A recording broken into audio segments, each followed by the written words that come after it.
Good morning. That's so much better. How are we all doing this morning?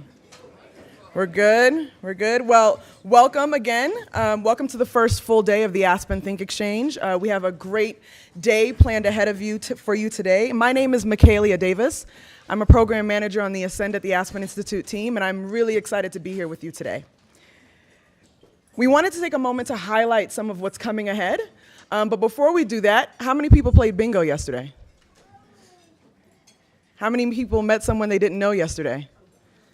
All right, that's what I'm talking about. Okay, so give yourselves a round of applause for that. Yes. So the goals of ThinkXChange are really to inspire, connect, and align all of you here in this room with us today. And we've really created some opportunities for you to do that. Following today's plenary, this will be the only plenary for the day. So you'll have a few different types of sessions. One is speed geeking, really modeled after speed dating, anybody else have done speed dating before? Any brave souls? No? Okay. Well, you'll really get the opportunity to really learn deeply about different types of content. And before we go into that, you'll have an opportunity to really connect with each other in the 2Gen Connect sessions, where Ascend Fellows will lead some very carefully curated conversations about the pre-reading that you've done. How many people did the pre-reading? I love it. Perfect. And keep the tweets coming. As you see them on the screen today, there's some great shots, some great gems, themes that you all are capturing in your tweets. We are going to identify the top tweeter, technical term, and they're going to have the opportunity to take home one of those fabulous banners that you see outside. How does that sound? That sounds good, right? Okay, so keep them coming. And we want to go ahead and kick off the day, so I want to take a moment to introduce someone who is really special to the Ascend team. Siobhan Davenport is on the Ascend Advisory Board, and she really brings a commitment and dedication to the nation's underserved youth. As the executive director of the Rock Springs Foundation, Siobhan oversees all aspects of the organization's programming, and the foundation primarily focuses on funding programs that support low-income women and youth. Prior to her role at Rock Springs, Siobhan had a career in broadcast news. She graduated from Boston University and is the mother of 2 very lovely young children, and is a member of the Women's Foundation Washington 100. Please join me in welcoming Siobhan Davenport.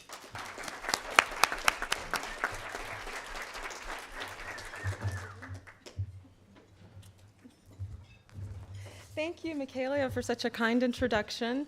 And thank you to Anne and your entire team for all the hard work and planning it takes to make the ThinkXChange such a success. Good morning, everyone. I'm Siobhan Davenport, and I'm the executive director, as Michaelia mentioned, of our family foundation, the Rock Springs Foundation, based in Bethesda, Maryland. Our founder, my father-in-law, Chester Davenport, was born and raised on Rock Springs Street, hence the name, in Athens, Georgia, to 2 very hardworking but poor parents. They sacrificed to send their 2 sons to Morehouse College, and subsequently, my father-in-law continued his education to become the first African American to graduate from the University of Georgia Law School in 1966. So our family not only believes, thank you, in the importance of education to uplift people out of poverty, we are a testament of it. However, we've expanded our strategic focus from providing educational opportunities to youth and children to supporting and investing in children and their parents together to build a cycle of educational success and economic opportunity in the United States. To that end, we've become partners with Ascend at the Aspen Institute, and I'm a proud member of the Ascend Advisory Board since 2011. I have been inspired by the momentum of the 2-generation approach and the leadership of the Ascend Fellows in pioneering new ways of working and collaborating to help uplift vulnerable families. As a philanthropist, I believe there's an opportunity to be collaborative and forward-thinking in how we support families. Through our partnership with Ascend, we have come to believe that long-term investments in families, both generations, is vital for lasting change. This morning, we are going to hear more about what is happening to families in the United States. We know that the U.S. population will grow by 19% over the next 2 decades, but racial and ethnic demographics will shift even more rapidly. By 2050, the Census Bureau estimates that white Americans will be a statistical minority, and no racial group will comprise more than 50% of the population. What do these demographic shifts mean for mobility and opportunity in the United States? What will families face over the next 10 years as they pursue the American dream? How can we shift our institutions, private and educational, to support that pursuit? The data and trends that drive shifting demographics in this country are critical context for the conversations we will have over the next few days. We are fortunate to have 4 experts to guide us through the latest findings on families. I am delighted to introduce the moderator of this conversation, Jim Tankersley. Jim is a leading economics writer for the Washington Post, and he is also editor of Storyline, where he explains complex public policies and illuminates their human impact. Jim is a former reporter for National Journal and has reported on such issues from the Great Recession to fracking with a lens on economic data and analysis. Jim will be facilitating a conversation with Sean Reardon of Stanford University, Celinda Lake of Lake Research Partners, and Rick Noriega of Avance, exploring the opportunities and challenges of our rapidly changing demographic landscape. Thank you, and Jim, please. Thank you very much.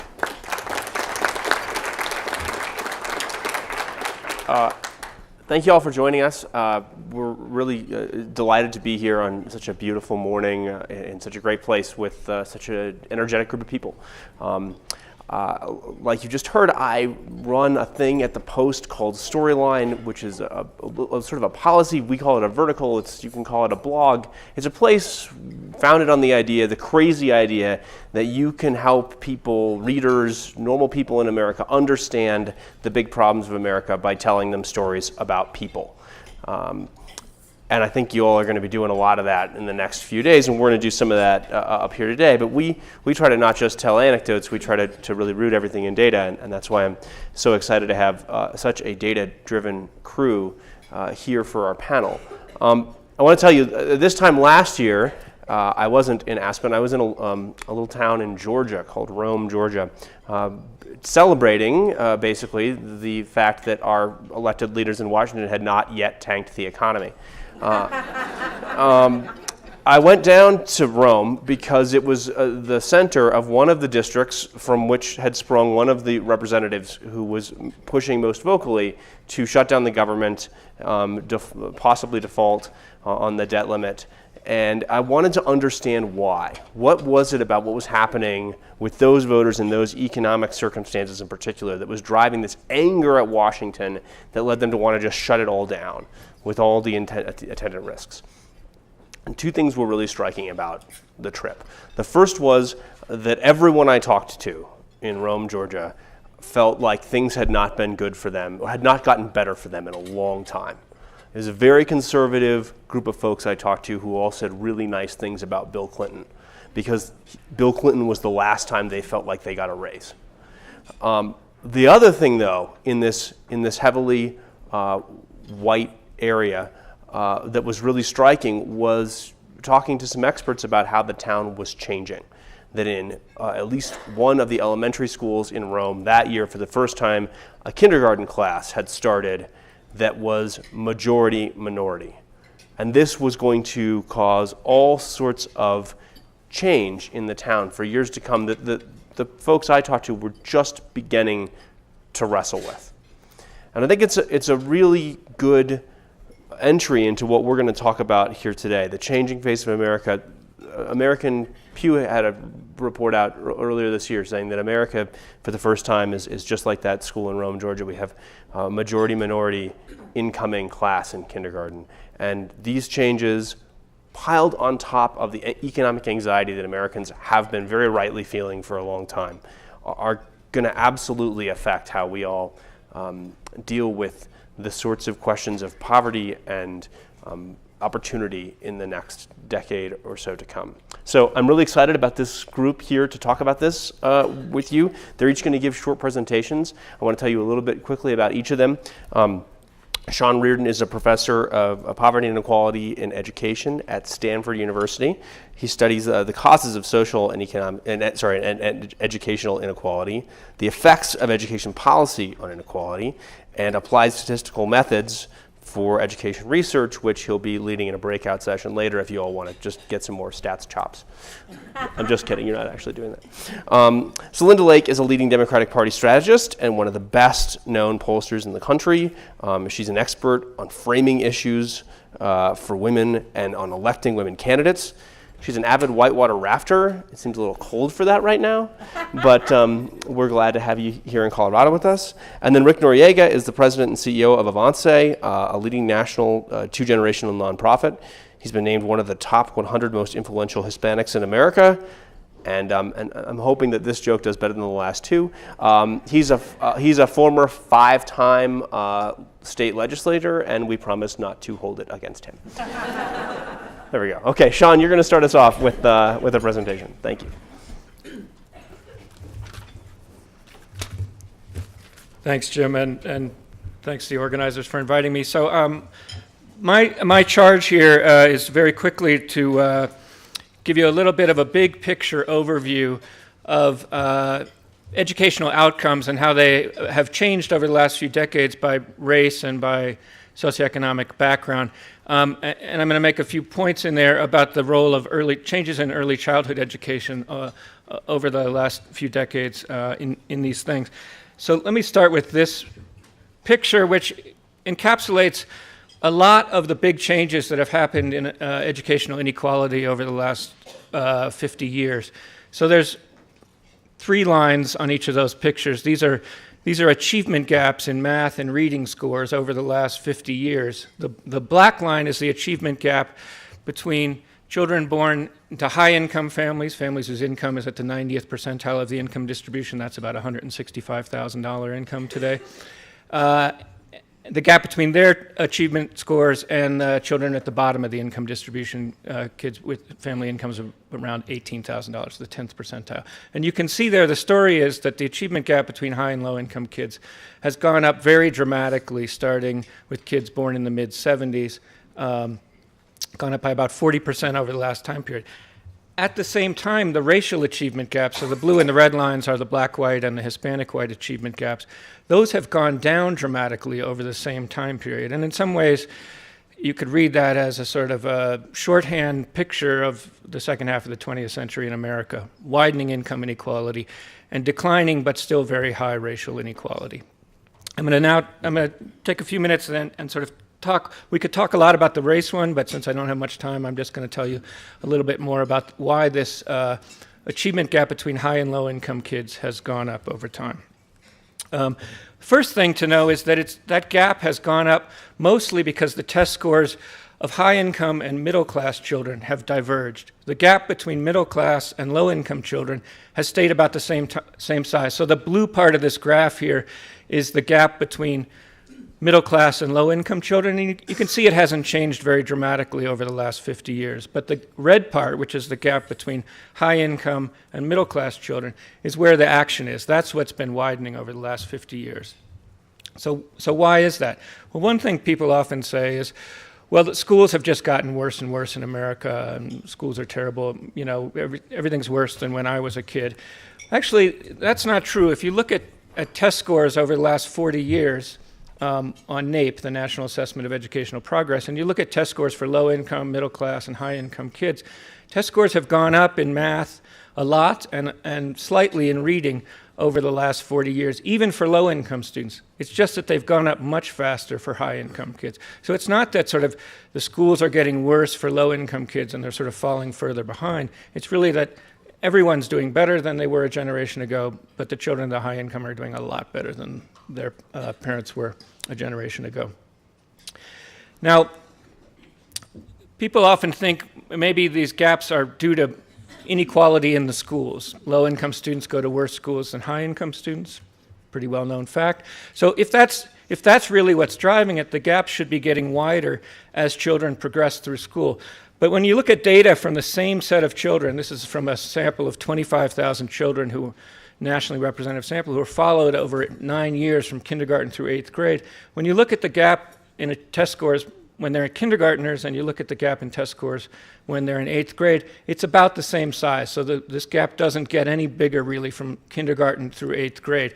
The gap's really big when kids get to kindergarten, which suggests that the reasons why the gap has gotten larger over time are about changes in early childhood, not changes in the quality or inequality of schools during the K-12 years. And so for this audience in particular, I think that's particularly important to understand that a lot of this change is due to things happening in early childhood.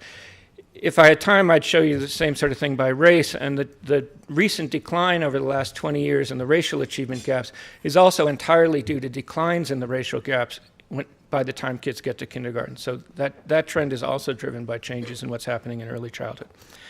Now, the thing is to figure out what's going right for the racial disparities in early childhood and going wrong for the socioeconomic disparities.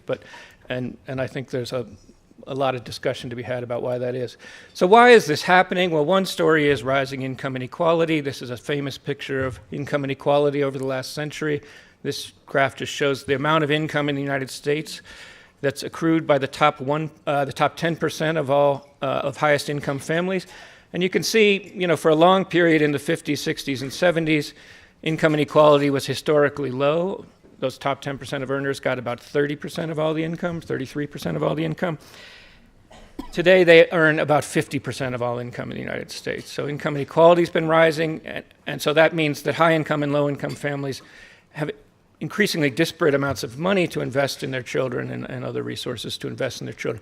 And in fact, if you look at the amount of money that families have invested in their children over the last 40 years, so if you look at consumer expenditure survey data from the 70s to the present, and you say, how much have families been spending on their children for educationally enriching activities?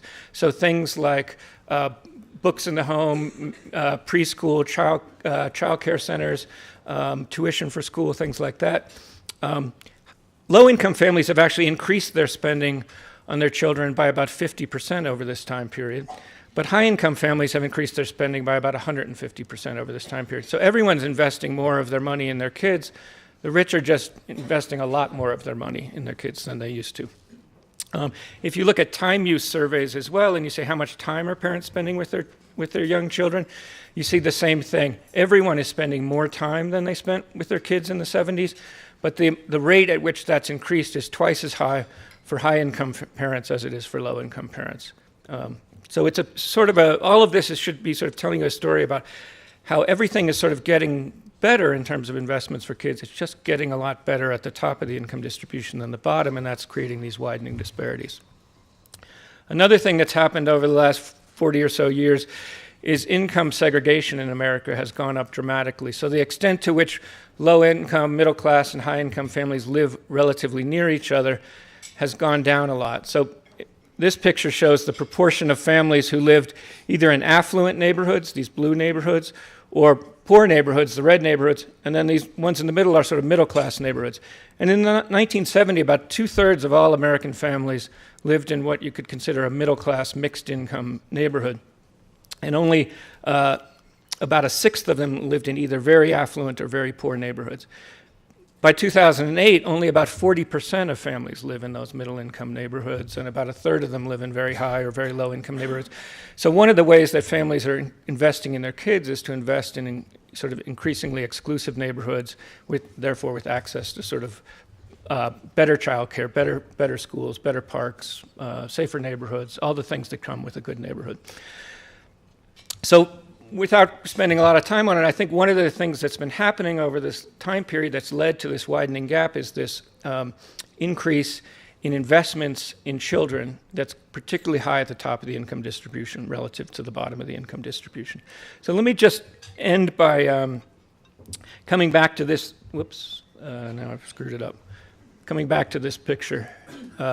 Whoever's in charge of that, there you go. Thank you.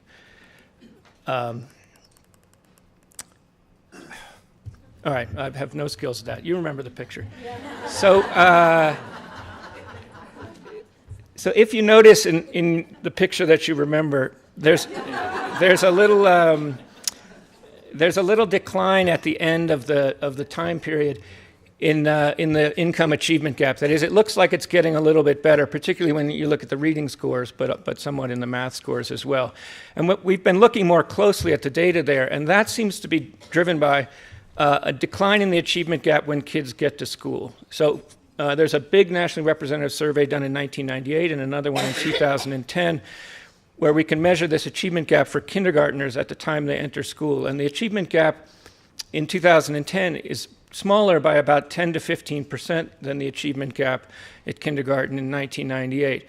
And one of the reasons we think that's happening, and we're working to study this a bit more now, is the big increase in preschool enrollment over this time period. And because preschool not only is effective at preparing kids to be ready for school, but is in many studies shown to be more effective for low-income kids than higher-income kids, as enrollment increases, particularly enrollment for low and middle-class kids increases, you see a narrowing of that gap in school readiness. And so I think for this audience, that's, I think the one piece of really good news I can offer is that there seems to be some evidence that in recent decades, some of the investments and attention in early childhood that's happened over the last decade or two in the United States seems to be paying off in terms of reduced inequality in terms of access and readiness for early childhood, for preschool, for kindergarten education.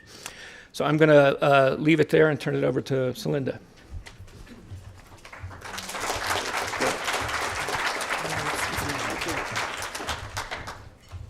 Well, thank you very much, and it's really great to be here, and it's great to be with this panel and with all of you. I'm going to share with you, so you have speed geeking, you have speed dating, now you're going to get speed data. So it's a good thing I'm the fastest talking whitewater rafting Montanan you've ever met. But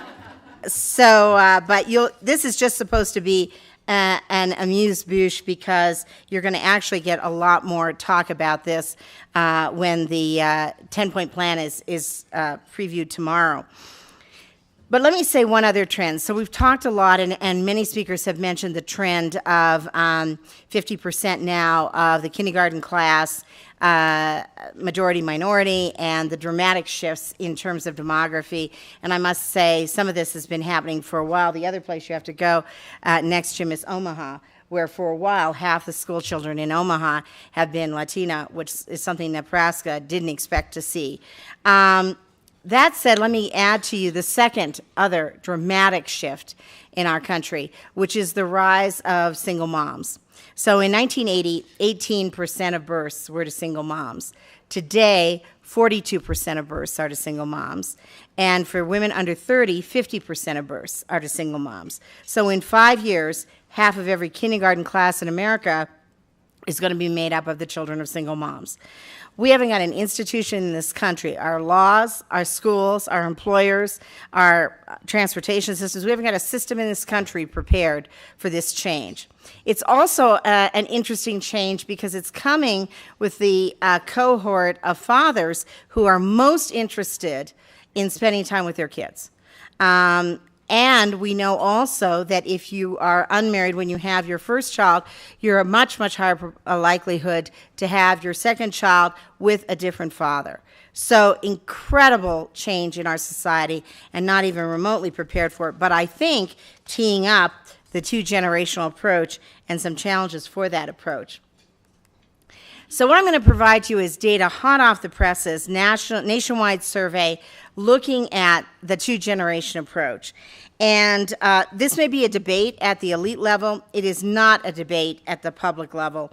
The public already believes, obviously, it's the best approach here is to target programs to parents and children. People overwhelmingly support a program designed to help people who are living in poverty get out of poverty, which targets both parents and their children. So parents get education, skills training to get a better job. At their same time, their children get a good start with Head Start, early education, and quality schools. 89% of Americans support that, 70% strongly. It's not even a policy debate in the public's mind. It's a core approach to things. This just makes common sense. America is, and when you see that income data, there's no question why, America is dramatically tax sensitive right now. and some populations that you wouldn't expect, working parents, Latinos, very, very tax sensitive. That said, when we give, even if this increases your taxes, we still have 70% of Americans in favor of it, 47% strongly. And you can see here on the right-hand side, on the left-hand side, everybody supports this policy dramatically. Even if you remind people that it's going to increase your taxes, or we propose it would increase your taxes, you can see across the board support, including majority support with independents and Republicans. There is a there may not be any bipartisanship in Washington, but there is bipartisanship in real America, and this taps into that. So looking at the component parts of a two-generational approach, first of all, make sure low-income children are successful in their early learning. Then we also have to invest in their parents' economic well-being. People, again, think this is a no-brainer, that these two things go together. And this has been a change, because for a long time people thought, well, education could be the solution independent of the economics of the parents. People no longer think that. They think that the economics of the parents and the education of the children are intricately linked, and those numbers have been going up over time. And of course, you see on the right-hand side the dramatic agreement across all demographic groups. Two programs that we tested just off the charts, Head Start and Early Child Start. Early Head Start. Overwhelmingly supported, 84% agree that these are critical programs for low-income families. 67% strongly agree. Democrats, Independents, Republicans, and every demographic group agree. What's interesting is we did a test of what irritates the public the most if you cut it to reduce the deficit. And the program, the number, and we would have said cutting flights to Mars if that irritated the public the most. The particular client had no ideological orientation. He just wanted to know what irritated the public most. Cuts in Head Start. The public was furious that you would try to balance the budget with cuts in Head Start. Second strongest program, home visiting programs offering parents information on education and employment. People overwhelmingly support these kinds of programs. 88% in favor, 69% strongly, 86% of Republicans, 84% of Independents, 93% of Democrats. This is a core value. This is not a policy in people's minds. You want to get on the good side of being anti-government? Well, here's one way to be on the good side of being anti-government, if that's a good side, and that is simplifying the application process for public assistance for low-income parents so that one application can determine eligibility across multiple programs. 69% of the public in favor of that. They're flabbergasted that isn't true now, particularly when you have computers and everything could be linked now. And particularly when people feel, well, undoubtedly the Ukrainian and Chinese hackers have linked them already, so why can't the government link them? Extending child care subsidies to parents in college or training programs. Again, people flabbergasted this doesn't exist already. 73% in favor of it, 50% strongly. Again, complete bipartisan support, and for every demographic and political group. People are extremely upset by the idea that you make $1 more and all of a sudden you lose your entire subsidy. People are really in the mind of sliding scale. That's their orientation toward everything. And by the way, when we ask people, because I think a lot of progressives don't particularly like sliding scale, we asked people, where would you start sliding scale? And people said, I would start it at a nickel. Because maybe a homeless person needs sliding scale, but they could at least go out and get a nickel. So literally people said I would start the sliding scale at a nickel. What people don't like is the cliff mentality of a lot of subsidy programs and a lot of assistance programs where you lose more than you gain. And people are very, very aware of that kind of contingent. Post-secondary education. People strongly support policies that would help students enrolled in colleges who have young children.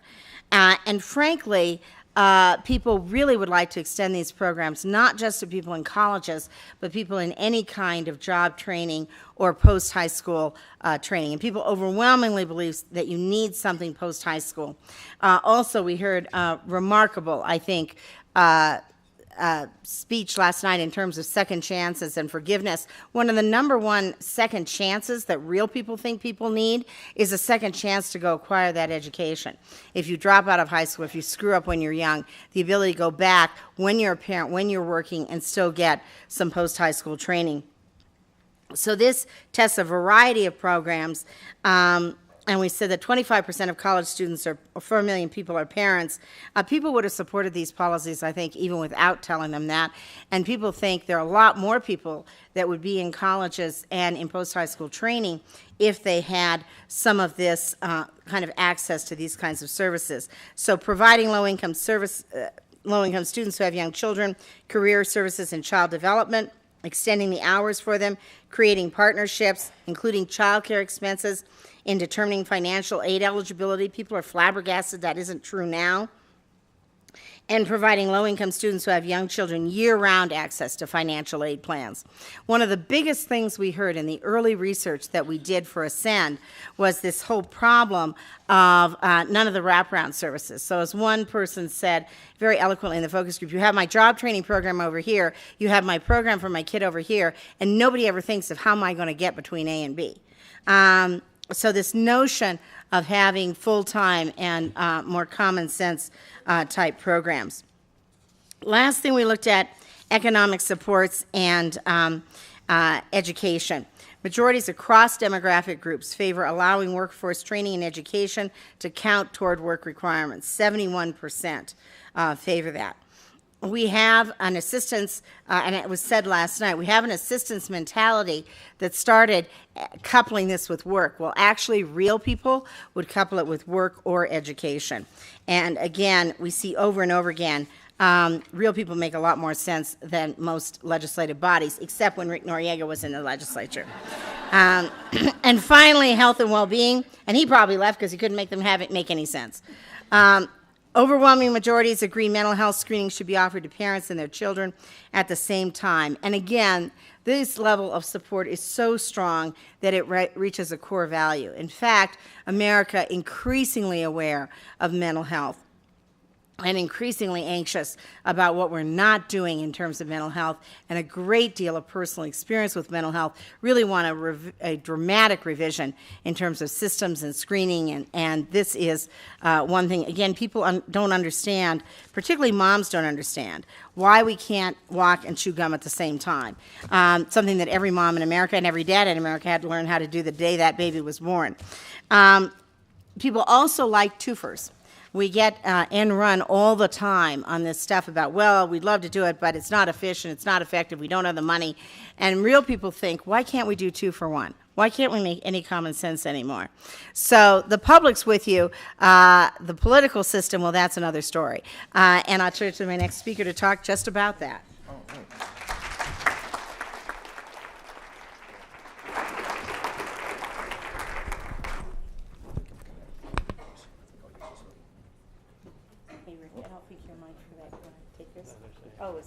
Does this work? Okay, good.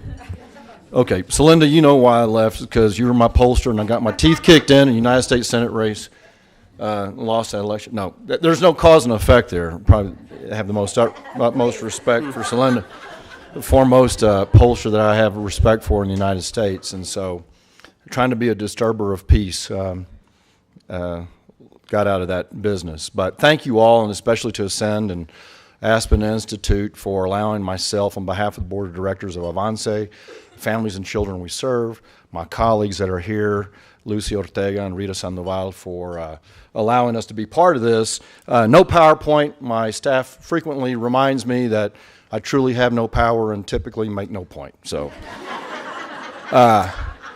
so I will quickly hit on a few high notes. I won't belabor the statistics. We have sat through multiple briefings time and again, understanding the tsunami that's before us. Over 54 million Latinos in the United States, representing 17%. By 2060, statistics have been given. It's going to be way over 30%. 17 states now with 20% or more kindergartners that are Latino, up from 8 states about 10 years ago. Fastest growing, youngest birth rate, highest birth rate yada, yada, yada, the whole thing. So the question was asked, so what are the implications to organizations like Avance? Well, the implications are we got a lot more work, good news and bad news. And the way I like to frame it, given y'all having as well honored me going through 34 years of military training and using some military context for categorizing things. It gives us more work in the three functional areas at the tactical level, which is the actual programming and how we sharpen our sword and do what we do better.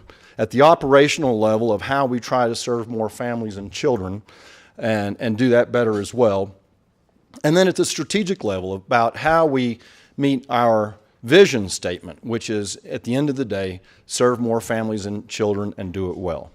And recognizing that in this particular social space, that we are not the panacea, and that we have to do that collaboratively at the end of the day, because the area and the population we're talking about are truly the decisive point of where we're headed as a nation. And so I want other organizations to do what they do well too in this social space, because I know at the end of the day they're going to be serving more children with a vowel at the end of their names. And that's what I want as part of our nation as a whole. And so why does that matter? Why does that matter? Well, when y'all sent me to the War College, one of the three tenets that you learn fundamentally is that nations project power through their economics, you know, how strong their economy is, through their military might, and through diplomacy. And in each of those is influenced greatly by your natural resources. And we recognize that as a nation, our foremost, greatest natural resource is our people, our children, and the future of our children. And if you neck that down even further, wherein lies the decisive point, the point in time, the bridge that has to be taken, the mountaintop that has to be seized, to really change the course of a lot of the statistics that we just were shared with us. And therein lies the space that we work, which is the two-generation approach. And therein lies what I would tell you, that the way Latino children go in this country, so goes the fate of this nation and the future of this nation. And if we don't understand that, we don't understand the critical nature of that, regardless of all of the rational decision making, the rational arguments that are made, most of the decisions are frequently made based on emotion. And we know that. And I'll give you several examples. But the other question that I was asked to speak about real quickly is about the Latino constituency and what does that mean to drive policy and politics. So, you know, it's true based on our readings that we really need to have and be embraced as well by the white moderate that was written about in the Birmingham letter. That's absolutely true. And the faith-based community, etc. But the truth is, it's best described by my dear friend and compadre, Trey Martinez Fisher, who's the chair of the Mexican-American Legislative Caucus in Texas and now a leading voice in the nation. And Trey likes to say that, you know, hey, half of me is German, the other half is Latino. And I wake up in the morning and I say, today I'm going to seize the world. And I'll sit and have a cup of coffee, have another cup of coffee, and then I say to myself, mañana. And the point of that is that the Latino community itself is going to have to do it. Not anybody else, but the Latino community. And we're going to see what happens this election cycle in the next so many days. And I'll give you an example, kind of necking that down to Texas. You know, my legacy and what I'm proud about if I get hit by a bus out here is that I authored the Texas DREAM Act. In over 17 other states. And we've had tens of thousands of kids access higher education and across the nation as a result of having access to higher education. A good thing, you would think, based on rational arguments, economic arguments, on and on. Leading candidates in Texas on one side of the aisle are hanging their hat for re-election or for election on the repealing of the Texas DREAM Act. And so I recall in 2006, having come back from Afghanistan, having dealt with Katrina and whatnot, and one day seeing the kids from my high school walking out, and they were walking to downtown Houston, wanting the city of Houston to do something about the fact that Congress had passed a law on the House side, a very intolerant, shrill immigration reform on the House side. And they wanted to do something about it because their grandmothers and mothers and fathers may be deported. And they were scared. And they didn't know where to turn or what to do. And I walked downtown with these kids, and I'll never forget because it was raining, and I would say, Mija, how come you didn't wait till after school? You got to stay in school. If you really want to have your voice heard, you need to stay in school. She'd say, well, mister, it's because, you see that building over there? I have to help my mom clean it at night. And that's why I can't do it after school. I've got to work for my family. And so my point is that we're almost going to have to see that shrill voice take really harsh actions in some instances for the Latino community and that constituency and that voice to rise and to really make things happen in the electorate. So that's what I'd like to share with you. Thank you.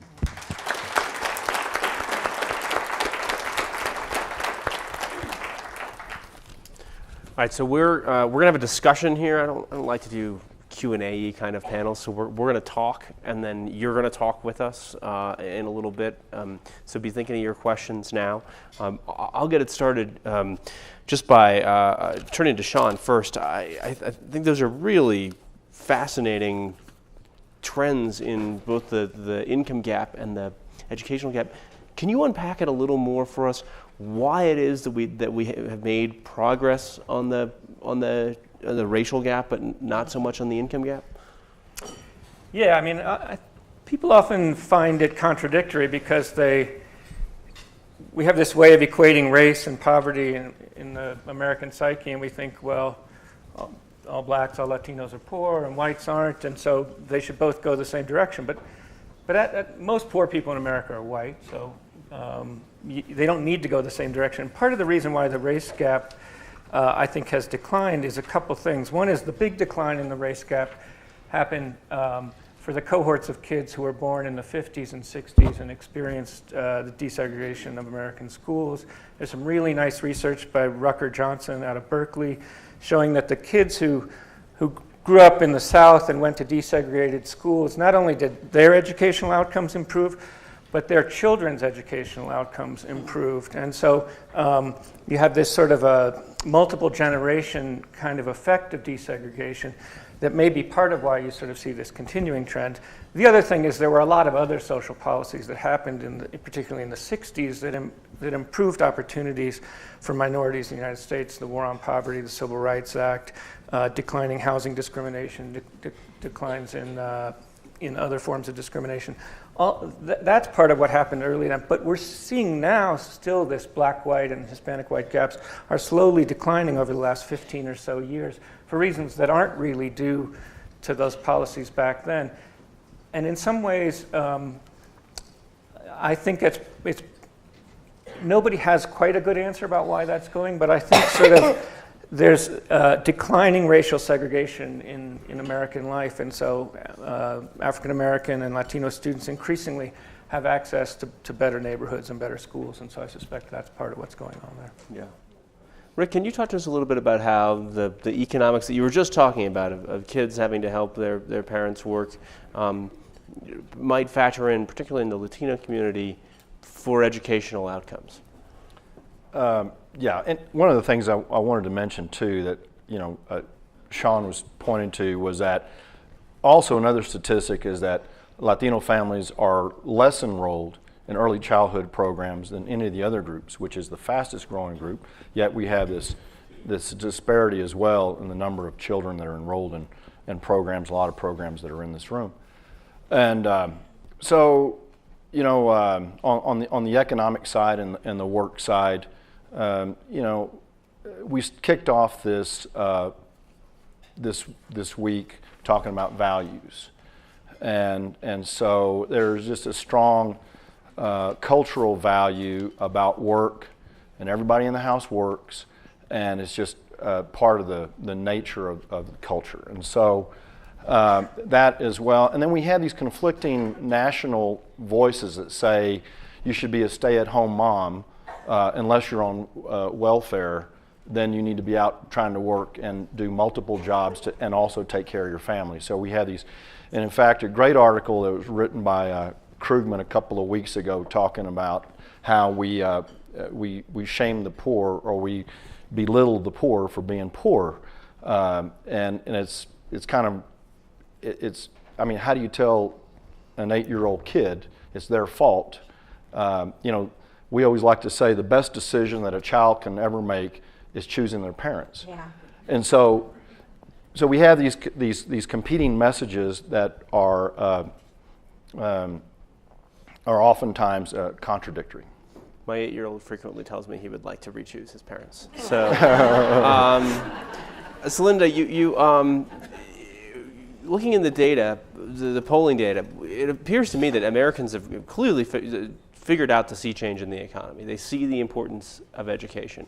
Can you just start by talking about that and how it's that informs the way that they think about these programs? Yeah, so it's really interesting because on the one hand, there is a really dramatic feeling that you have to get throughout your life ongoing skills and education. On the other hand, you also see, and it's particularly true in the Latino community, you also see people saying, well, there are people with BAs out of work, and my kid who dropped out of high school is a barista next to the kid with the BA in philosophy. So there's a sense in some communities that it's more skills than college. There's also, ironically, all of this is going on at a time when college is getting less accessible because of the costs. And this is something, I mean, we can have probably a whole another 2 days on the for-profit sector of education. But this is something that the for-profit sector is tapping into, that the nonprofit sector has yet to really meet that demand of flexible and seemingly affordable higher ed and skills training. So people are definitely aware that you need more than the degree, and that your degree will be outdated. Some people, like women, really relish that. They like the idea of getting more. Some people, like men, tend to be a little more nervous about it. But everybody agrees, whatever you got in high school isn't going to be enough. But the access to that education, and then people also are starting to worry about the education their kids get. And this is why the two-generational approach, and there are two things about the two-generational approach that is so successful. One is this notion of education for both parents and children. It's just off the charts popular with everyone. And one of the things that Ascend has done a really good job about, I think, is actually listening to the constituency of the two-generational approach. And they'll talk a lot about how it really inspires the second grader to see mom doing homework too, and that they were as excited about her getting her GED as they were about the kid advancing to 8th grade or whatever.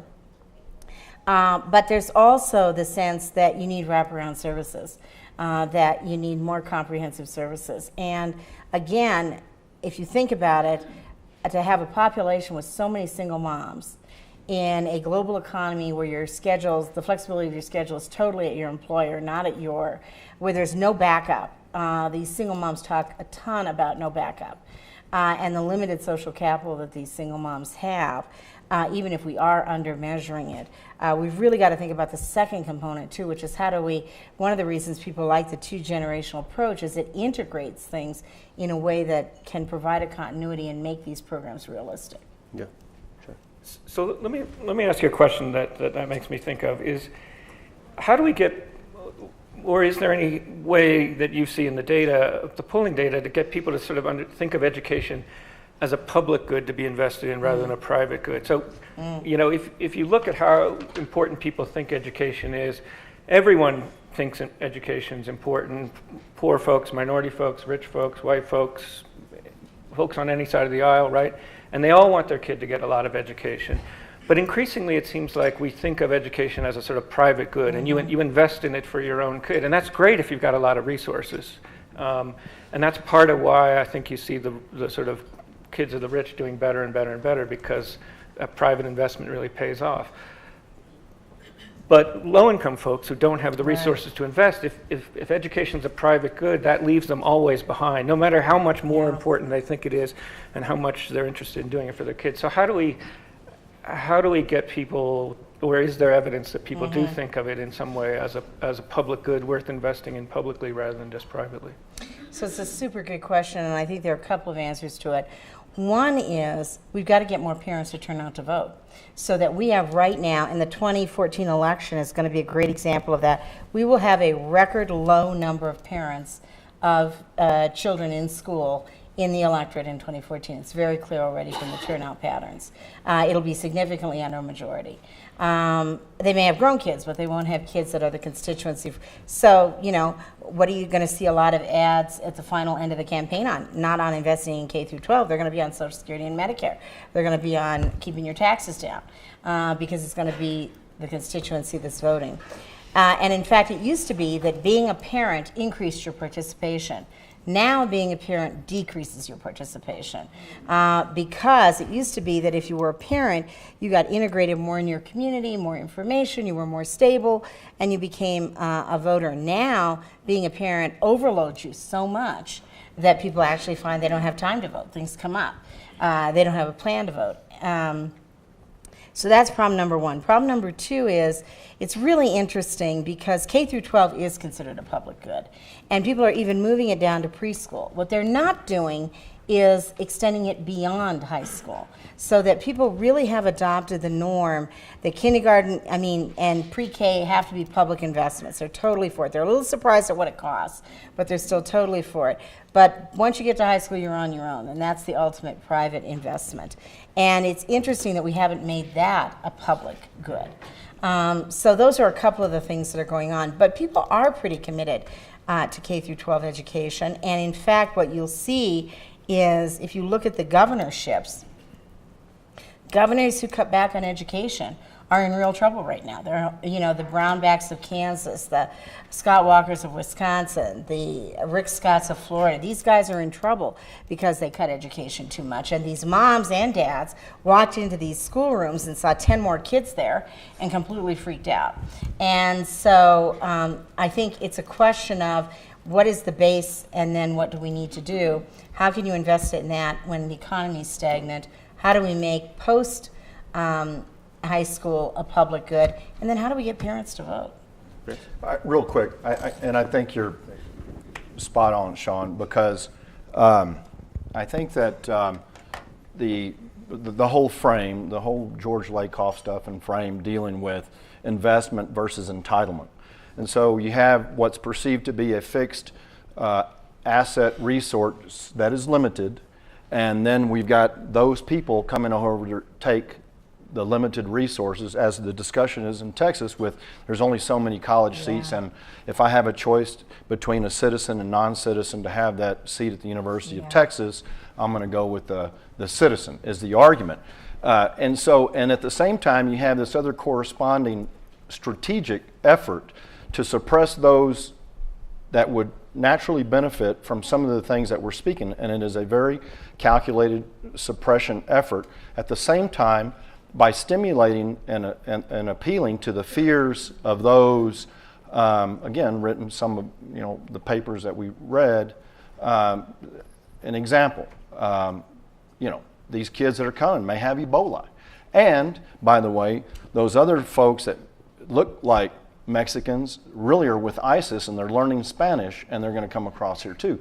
Those kinds of emotional appeals to bring out this voter at the same time by suppressing this one, and also this particular frame of not understanding that the future of this country does rest by the trends of what occurs with these Latino children over time, not understanding that is an investment into the greatness of this nation and not an entitlement, is a completely 180-degree thing that we've got to flip.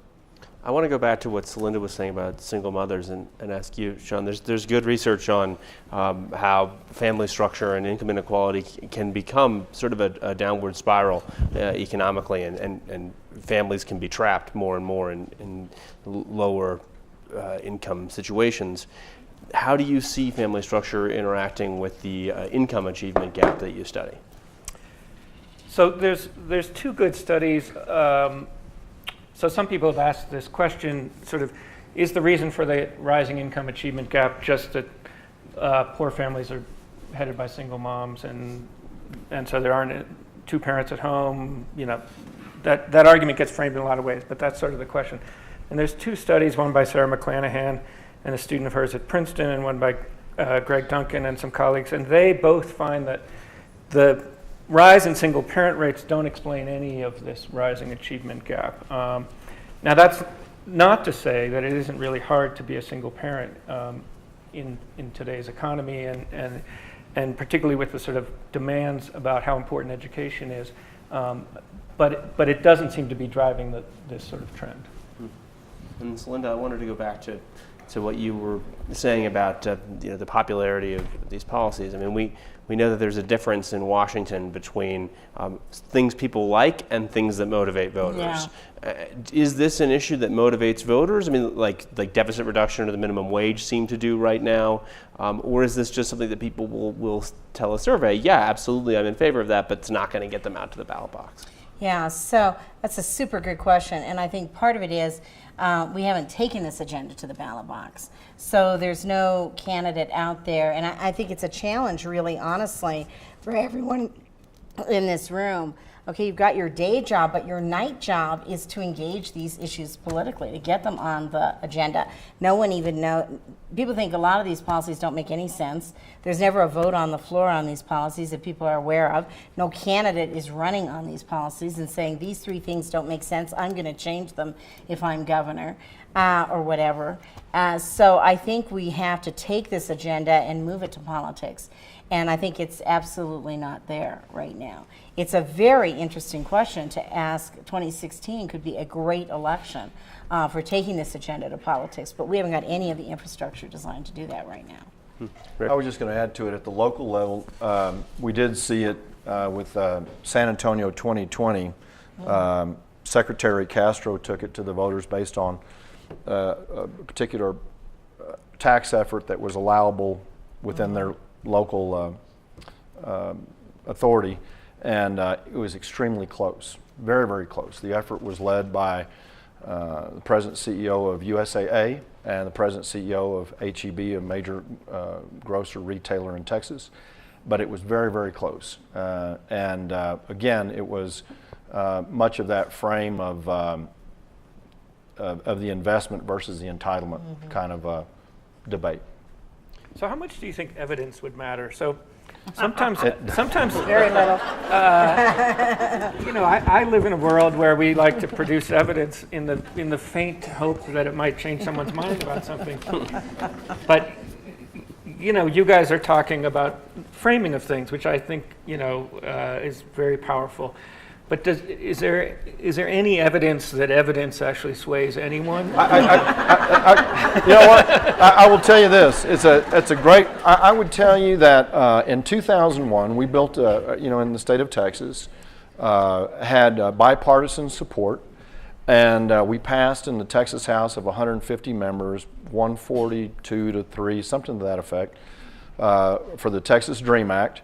Had the support of the Texas Business and Chamber of Commerce, with all the economic factors, et cetera, return on investment, yada, yada. The only ones that were singled out were people that were just, intolerant and so forth and wanted to maintain that position. And they were really isolated. Come 9/11, and that really turned significantly. And come this the 2008 election, when we put an African American man in the White House, that turned things a lot in terms of policy positions, of things that people were for, Voting Rights Act, a whole host of other things, and all of a sudden the rationale completely flipped. And so I think those are two major things that we've seen how that has negatively affected the use of rational thought, logic, and facts. I mean, Sean, what sort of evidence do you have in mind? Geez, when the journalist is skeptical of facts, then we're really in trouble. I mean, I'm pro facts. Let's be clear. But I'm curious what sort of political argument you think you could muster with the facts on the ground now. Well, I mean, it seems to me you have all these people all over the country, you guys, sort of doing these two-generation programs. And if we had evidence of how effective they were, both at improving, adults' outcomes and happiness and well-being, as well as their kids and that sort of stuff. In the same way that the research on investments in early childhood, pays off 7 to 1 or 12 to 1 or whatever particular number the study says. Would that, if we had good evidence that these programs really made a difference for kids and were cost effective, would that matter? It doesn't seem to have mattered that much in the early childhood investment arguments. Right, the president's push doesn't seem to have, for universal pre-K, doesn't seem to have generated a large political movement around that. I don't see a lot of candidates running on that for federal office this year. Well, I guess I see it slightly differently, which is I think the pre-K is a great model because I think the pre-K movement has really taken off. And you have quite a few governors who run on it. You have quite a few governors proposing it.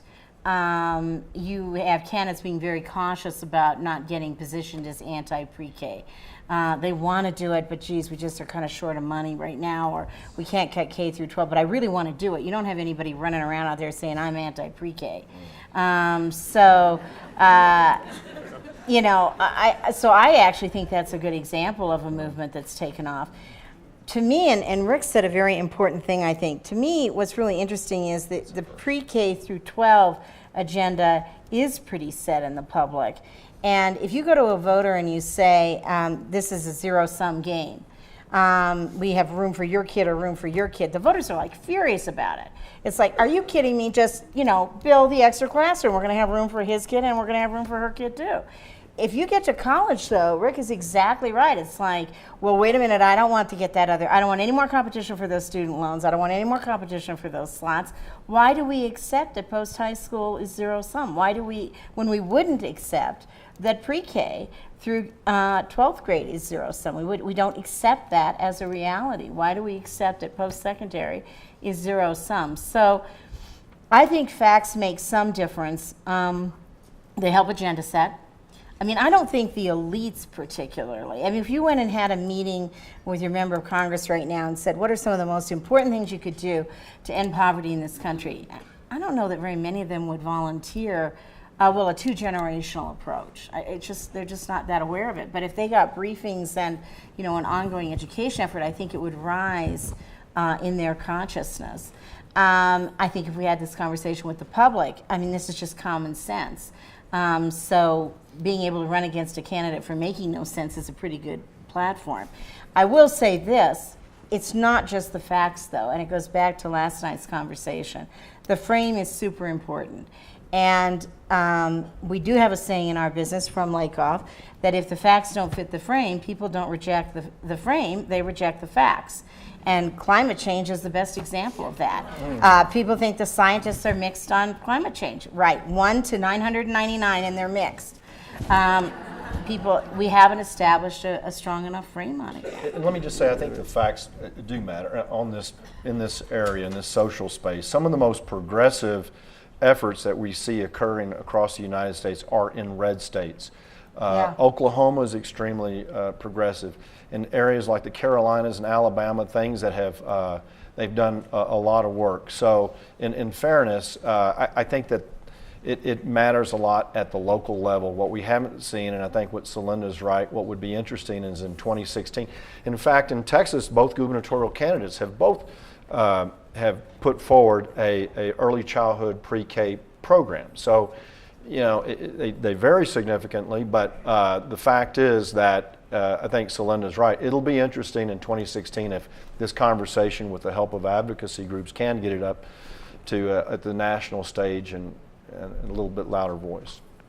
Is it a case that because this is an issue that breaks down on income, but it does not have some of those racial tensions that you discussed, does that make a difference for the way that it's talked about across the country? If you're talking about helping low-income students, regardless of race, who need help, according to the data, does that make a difference? I think it would make a lot of difference. I don't think there are, so there are 203 people in this room, and there are probably 210 people aware of that data. I don't think any politician's aware of that data.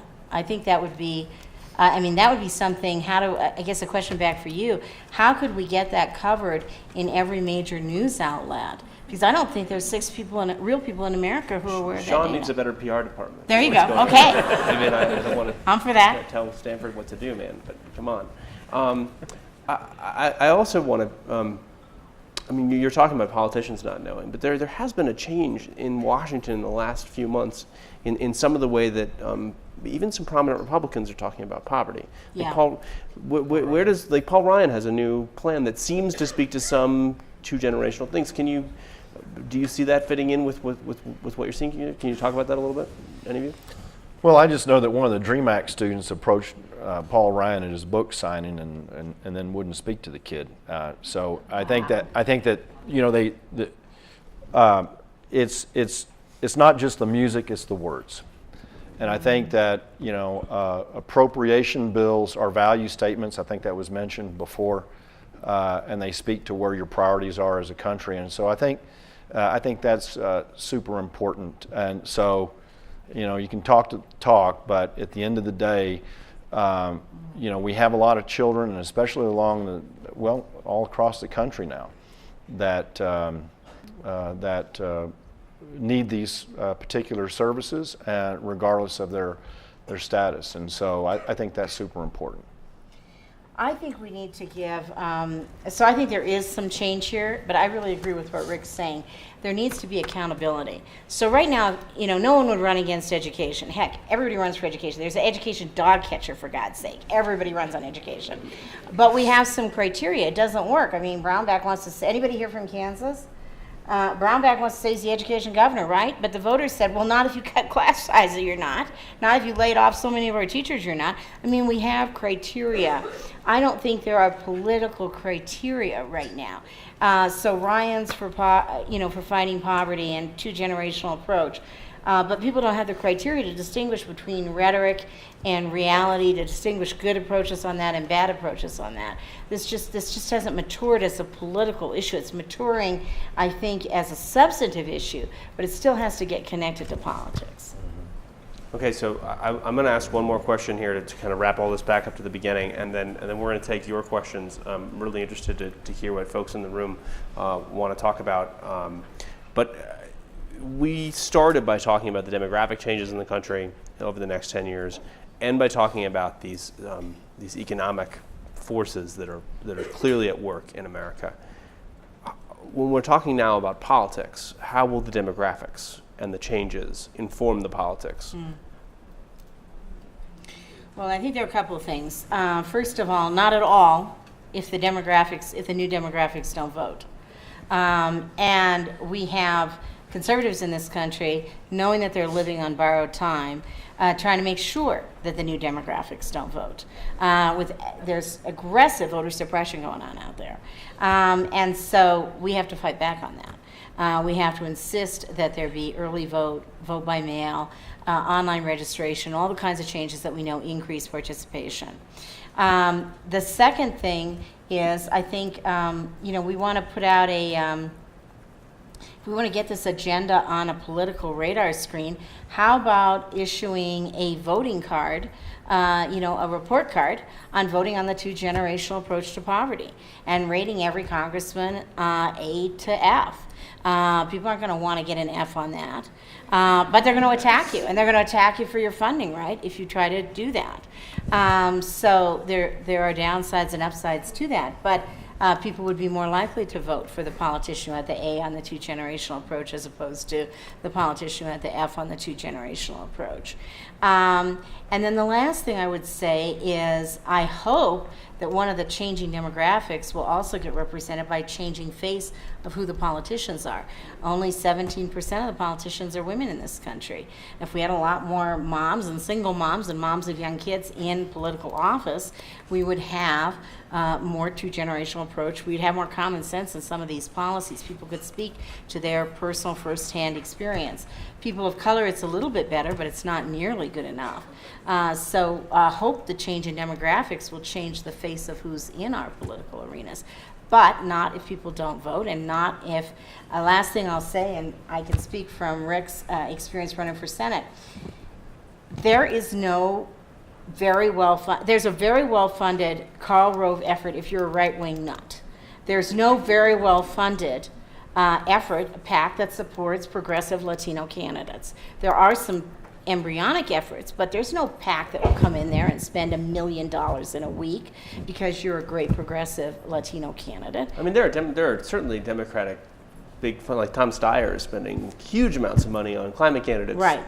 But you're saying not for particularly targeted toward Latino progressive. Well, Latino. not toward changing demographics, not toward any candidate who speaks on two-generational approach to poverty or anything like that. All right, let's move to audience questions. So oh great, this is fantastic. When you are recognized, please stand up and introduce yourself, name who you're with. I just became a strong environmentalist. Right, yeah, you did. I think there's a bag for you waiting outside. We'll start back over there. Sure. And I called on my colleague. Way to go. Favoritism. Yeah, I know. Will you send me the data? I'm Catherine Rampell. I'm a columnist at the Washington Post. I wanted to bring together a couple of the themes that you guys were talking about on demographics and investment. One thing that I kind of worry about is that if you look at some of the data, it suggests that people are less supportive of social services spending on demographics that don't look like themselves.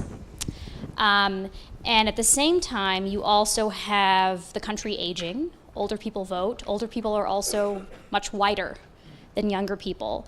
We, as many of you mentioned, we're seeing majority-minority children, for example. And I wonder if we're at the risk of sort of systematically underinvesting in an entire generation of young people because you have older people who are not necessarily because they're overtly racist, but they're less empathetic in some ways to the kinds of challenges facing younger generations because they don't look like themselves. And not only in race, I would also add in terms of family structure. And I'm wondering if any of you could speak to those kinds of concerns and how you maybe prevent that sort of underinvestment given this overlay of the racial and ethnic differences and the aging of the economy, of the population. So it's a really good question. And it's accentuated because for a long time, grandparents were actually voting in record numbers for investment in their grandkids. They were voting for school bonds, for example.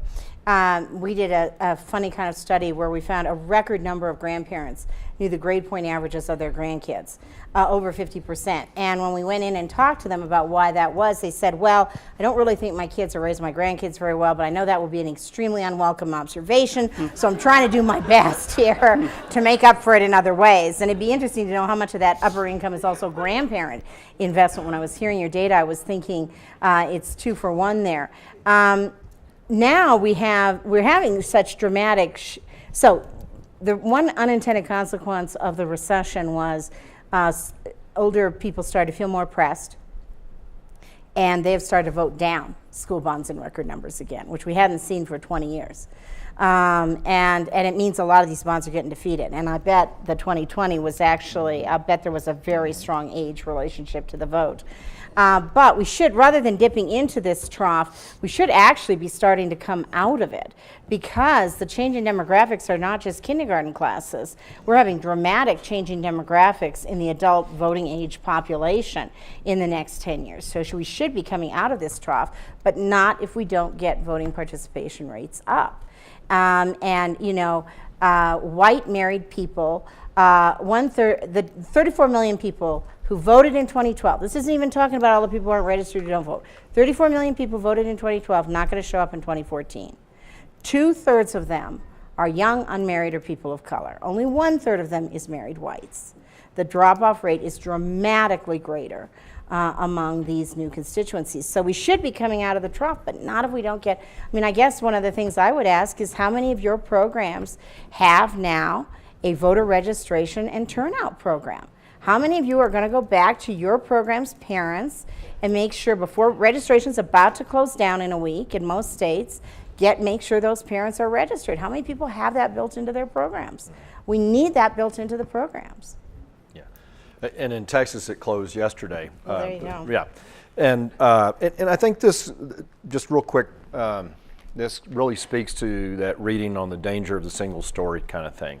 So if I'm for my housekeeper's kid going to school and having educational benefits, but I'm not necessarily, so we've become very extremely desensitized and not have the personal relationships with particular circumstance of either my neighbor or my housekeeper's child, and therefore are just victims of the danger of the single story, and therefore every kid that's coming across this past summer have Ebola, or going to sign up with ISIS or something. So ridiculous, and so that's what we suffered from, the desensitizing of people and relationships, in my opinion. So there are a few studies which I'm struggling to remember exactly, but that have studied what's called the gray peril. That is, does the aging population in certain places not going to vote for educational investments for the next generation, right? And I think those studies generally find no, that having an aging population doesn't suppress investment, except in places where there's lots of racial diversity, so that it's kind of more about the changing demographics more than it's just about kind of an elderly population that doesn't want to spend its money on kids. The other thing I worry about investment is this, I mentioned this income segregation. When you have cities and metropolitan areas that are increasingly segregated by income, so that you have all the people with the vast majority of the resources living in a small number of sort of suburban and exurban kinds of enclaves, they see little reason to invest in the kind of public good outside of their local community. And so my worry is you get a very little spillover from the kind of investment people are going to make in their own community, because now people aren't living in the same communities. And so the worry about segregation is a kind of an investment worry in public goods too, I think. All right, let's rifle through a few more. We'll go back over there, and then we'll come down here and then go over there. Hi, I'm Sue Popkin from the Urban Institute. Sean, I want to take you on. All the evidence is racial segregation is increasing, not decreasing in the United States. We've just published a series of maps showing that it's increasing. So I'm wondering, I agree, the income disparity obviously has a lot to do with it too, but we're getting more separated, not less. Most of the studies show over the last 40 years that black-white residential segregation has declined relatively slowly but steadily over the last 40 years. Much worse in the last 10 years. So I may not have seen the numbers that you're showing, so send me your report. All right, we'll come down here. Sir. Oh, I actually don't need a microphone, actually. Kokai Kochitihidi from Lane in Los Angeles. And first and foremost, my daughter won Student of the Month this month. Yeah! Because of early childhood education. That's awesome. And I just want to say, I think it's very important to have our personal stories match our work. And I almost cried yesterday when she won it. But I don't want to talk about California in isolation, but we had a situation where we had an opportunity to expand 0 to 5 early childhood education. We're a Democratic, run state. Most of people think of us as a very liberal state. And what I saw in the debate, and I was very active in a lot of those conversations, it wasn't necessarily the conservative, xenophobic old white guy in the Inland Empire that was the problem. Yeah.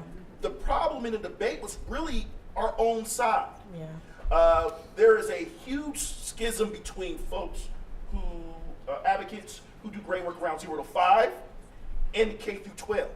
Yeah. And as a person who's worked in the classroom for many years as well, let's be honest. Our teachers' organizations did not see investing in 0 to 5 as a politically viable strategy when they're struggling to reclaim funds that was cut during the recession. So I want to know from other states, are you seeing more of the left on left debate and battles around expanding 0 to 5? And what are some strategies or some conversations that you're seeing in other states that can help us talk to our own friends that we generally are on the same side as? Thank you. Who wants to take that? Don't keep looking at me. Okay. So I think that, yeah, I mean, regardless if it's teachers or others, we all get into our own foxhole and are very parochial. I got mines, and I want mine, you know, and so, and we're all guilty of that, and we're not, we haven't done, and I hope in this environment is that we're better about understanding the interrelatedness of our collective success. And so what we've done with Avance is making the appeals to superintendents and principals one-on-one that we want to feed your bench strength. And it's going to help you in the long run to demonstrate that you've got kids school ready. You got kids showing up at pre-K or at K that you're not having to spend weeks on end just trying to socialize that they aren't crying when their parents drop them off and they're prepared to learn. So and be able to show the economic arguments of how they can save dollars within their own budgets with different federal streams, et cetera, et cetera. And so we're demonstrating the value proposition of working together and being able to demonstrate. We're gonna help support your core strategies for success, and this is what we bring to the table to help you be successful. And I think that approach versus, hey, I've got this, and I'm going to show you what we do, and they roll their eyes and say, oh, great, another program. That's all I need is one more program, versus demonstrating how we are a value-added proposition. So it's kind of again, somewhat of a framing, and then, but it is difficult from a policy standpoint because when you do have all these little fiefdoms, and to be able to do a community collaborative like we're doing in South Texas as a part also of the Clinton Global Initiative, our community commitment in South Texas with 4,000 families, is to bring the stakeholders to the table and use the Stanford model about how we all have shared success and shared failure, and to demonstrate the metrics, and we're going to get out the other end, and this is what we're going to do at the end of the day. So, and it's a tougher proposition. It is much difficult. I acknowledge that, but that's the leadership and the fight that you got to try to pursue. All right, we have time for one more question. We'll do it on this side. Yes, right there.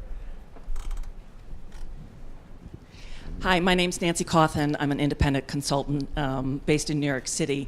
I wanted to build on this thing, the split between pre-K and K through 12, and thinking about the comment that was made last night about a lot of two-gen approaches really focus on young kids. To hear the conversation this morning, you would never know that there was a war on public education. And I want to push back to Celinda on this idea that, you know, the public accepts that K through 12 is a public good. So when we've got, you know, our leaders, our education reformers saying, poverty's not the problem, you can't, you know, it has to happen in the classroom, the best thing you can do is a good teacher, yada, yada, yada. It feels to me like public education itself, K through 12, is in danger and being taken over by private interests, and I think we have to fight that battle well. Too, as well. I just want to know if anyone wanted to. Yeah, so I really agree with that. And, you know, it's not despite the relentless drumbeat and frankly, in my own view, the politicians on both sides of the aisle who are fostering this dialogue, the public's been remarkably resilient against it. They really would like a good quality education, good quality public education for every kid in every zip code. And I think, you know, that language I was thinking, you know, when you talk about income, to say every kid in every zip code, which tests off the charts. The other thing that I think that is, we got to think about partnerships. I mean, I think it's a travesty, and you are articulating it, Rick, to put a 0 through pre-K against K through 12. I mean, if a politician out there ran and said, you know what, I have a plan. We're going to cut 5th through 8th grade, but we're going to keep 1st through 4th grade intact. People would be like, are you nuts? Are you completely nuts? Or just halfway nuts? People would not even remotely accept that. But we accept that we have to do this trade-off between 0 to pre-K and K through 12. We ought not to be even structuring initiatives this way. And the last thing I'll say on this is, in Kansas and in Wisconsin, when we first started to run the education campaigns against those governors. Voters said, well, it was bad times, everybody had to tighten their belt. Oh, well. But when we said, no, no, no, no, no, no, no, no, no. Both of those governors gave tax breaks to wealthy corporations, which made those kids in more trouble in those schools. Then the voters were ripshit. It was like, are you kidding me? But when it just happens, like the weather, then people think, well, what can you do? It's not very good, but what can we do? If it's posed as deliberate decisions and we can make different decisions, then that's a very different political battle. Okay, we need to go to closing comments. So Rick, you can start. All right, I'm just going to add on this because I think that we sometimes are collectively our own worst enemies, and we have a cultural thing that we like to say in Latino communities about crabs in the bucket. That, you know, they pull one another down all the time.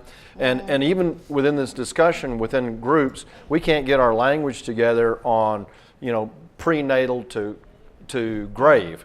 Or and we're, you know, I'm 0 to 5, I'm this, I'm that. So we within ourselves triangulate ourselves. And so I'm glad that the Aspen Institute is coming out with, you know, 10 principles or ideas, something to rally around. Not what separates us, what do we agree about? And how do we move the agenda forward in this conversation that here we are all for this, and not saying that, you know, well, I just do 0 to 5, I do 0 to 3, and get away from those things. It's, you know, it's cradle to career or cradle to grave or however you want to think about it. And we've got to move forward with that conversation. Even in Texas, they say it's P16, so it's pre-K to 16. Well, why that? And in Florida, it's cradle to career. And so even within our own semantics, we've got to have some unity on what we're talking about. And so not allow ourselves to be triangulated or to be divided, but recognize that the end state is that for the good of, you know, in the, again, the Birmingham letter, you know, I'm sensitive to us being all together, both as community and as a state. And so I just support that. Quick closing thoughts, Linda? 2 quick things. Once we get the agenda, we have to think about the language, and we're going to tease you a little bit because we tested P16 in Texas, and we were in a focus group actually in Houston, and this one voter said, is that a kind of boat? And thought that maybe it was the boat that Kennedy had been in during the war. So we got to come to a common framing and language as well. The second thing I would say is we need more partnerships.